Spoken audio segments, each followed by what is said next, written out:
Hello friends, good morning. अभी same topic हम लोग आगे कंटिन्यू करेंगे पॉलिटी में। तो पॉलिटी में अभी आज हम लोग प्राइम मिनिस्टर तक कवर कर लिए थे। पॉलिटी का ही टॉपिक रहेगा आगे जो कंटिन्यू करने वाले हैं। और अभी हम मंत्रिपरिषद, दो टर्म आते हैं, मंत्रिपरिषद और मंत्रिमंडल।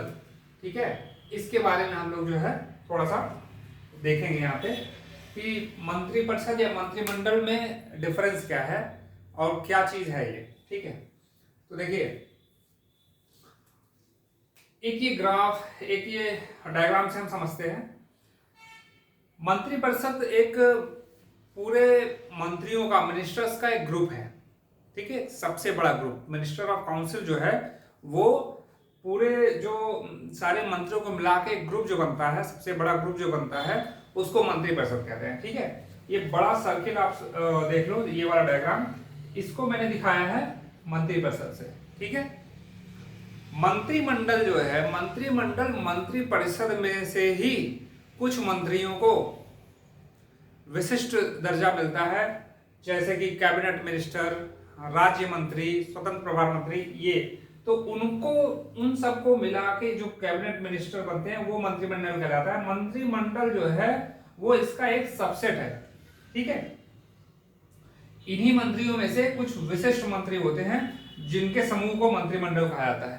ठीक है, तो एक टर्म हो गया मंत्रिमंडल, एक टर्म हो गया मंत्रिपरिषद। प्रैक्टिकल तरीके से, प्रैक्टिकल रूप में एक और टर्म यूज होता है, किचन कैबिनेट। ठीक है, ये कैबिनेट, ये मिनिस्टर ऑफ काउंसिल। एक टर्म होता है किचन कैबिनेट। किचन कैबिनेट मतलब ये कहीं ऐसा संविधान में नहीं ऐसा इसके बारे में है, लेकिन ये एक प्रैक्टिकल व्यवहारिक रूप से किचन कैबिनेट होती है। किचन कैबिनेट में कोई भी मंत्री हो सकता है जो प्राइम मिनिस्टर के करीबी हो, प्रधानमंत्री के, सॉरी, तो जिनकी सलाह वो लेते हो, या जो एक कोर ग्रुप कह लीजिए, उसको किचन कैबिनेट व्यवहारिक रूप से कहा जाता है। तो ये एक समझने के लिए मैंने एक डायग्राम बनाया था। अब एक एक पॉइंट देख लेते हैं। मंत्रिपरिषद जो है, मंत्रिपरिषद के बारे में आर्टिकल 74 और आर्टिकल 75 में बताया गया है।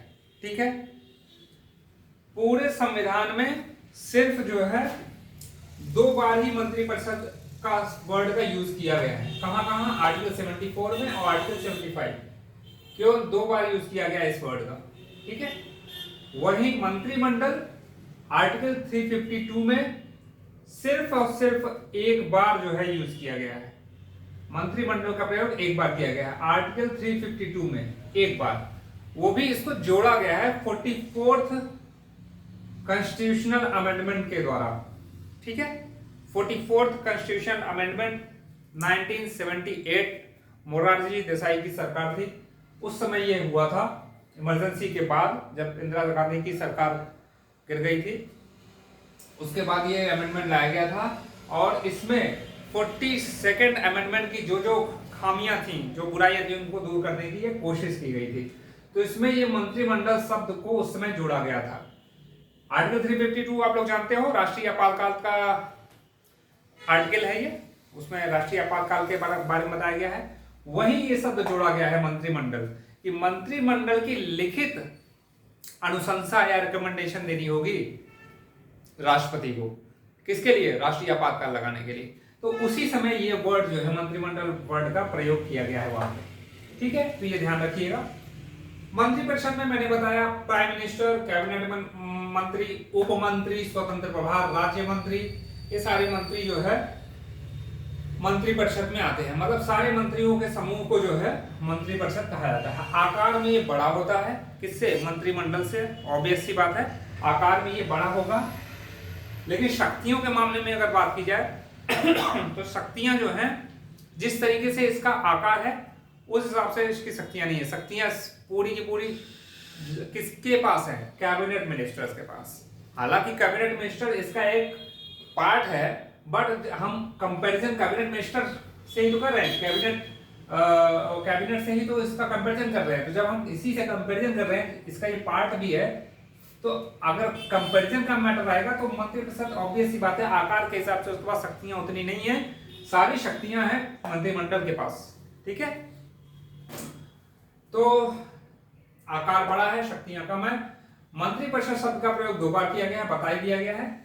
हाँ, यहाँ पे मंत्रिमंडल शब्द का प्रयोग 1 बार किया गया है 352 में, ये भी मैंने आपको बता दिया। ये डायग्राम मैंने आपको समझा दिया कि क्या होता है।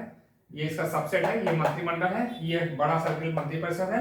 और ये किचन कैबिनेट एक होता है, वो कहीं से भी हो सकता है, मंत्री भी हो सकते हैं, कैबिनेट मंत्री भी हो सकते हैं, कोई बाहर का व्यक्ति भी, बाहर का वो भी हो सकता है, उनका खास कोई जो है, ये एक व्यवहारिक टर्म है, वो कोई संवैधानिक चीज नहीं है।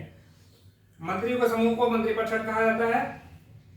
देखिए 91st संविधान संशोधन 2003 में बोला गया है कि जो मंत्रिपरिषद का जो आकार होगा वो लोकसभा के कुल सदस्यों की संख्या के 15% से अधिक नहीं होगा। ठीक है, हमेशा इसका आकार, ये अपर लिमिट लगा दी गई है 15% लोकसभा, LS लिखा है मैंने, लोकसभा शॉर्ट में, लोकसभा के कुल संख्या के 15% से कम ही होगा हमेशा। मैक्सिमम कितना हो सकता है? 15%, इससे ज्यादा नहीं जा सकता।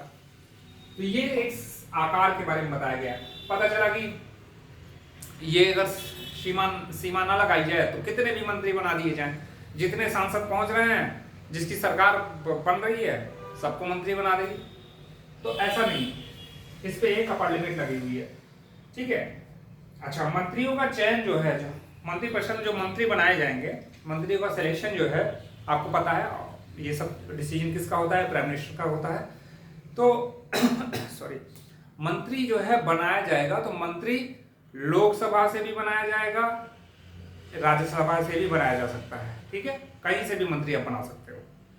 साथ के साथ निर्वाचित सदस्य भी हो सकता है, चुन के आया हुआ, या मनोनीत नॉमिनेटेड पर्सन भी हो सकता है। ठीक है, नॉमिनेटेड भी मंत्री बन सकता है संसद का सदस्य। तो वही यहाँ पे मैंने लिखा है, लोकसभा या राज्यसभा, इनमें से मंत्रियों का चयन किया जा सकता है, निर्वाचित भी हो सकता है, मनोनीत भी हो सकता है। 1997 के बाद जो है ये भी कहा गया कि जरूरी नहीं है कि संसद का सदस्य ही मंत्री बने, सदन के बाहर से भी मंत्री बनाया जा सकता है।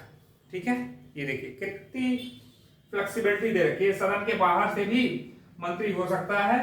बस एक कंडीशन है कि 6 माह के भीतर, 6 माह के अंदर उसे किसी भी सदन की सदस्यता लेनी होगी। ठीक है, ये कब आया? 1997 के बाद।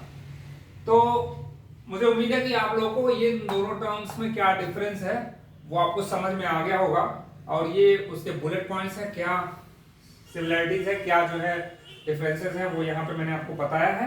तो उम्मीद करता हूँ कि आपको अच्छे तरीके से अब ये क्लियर हो चुका होगा।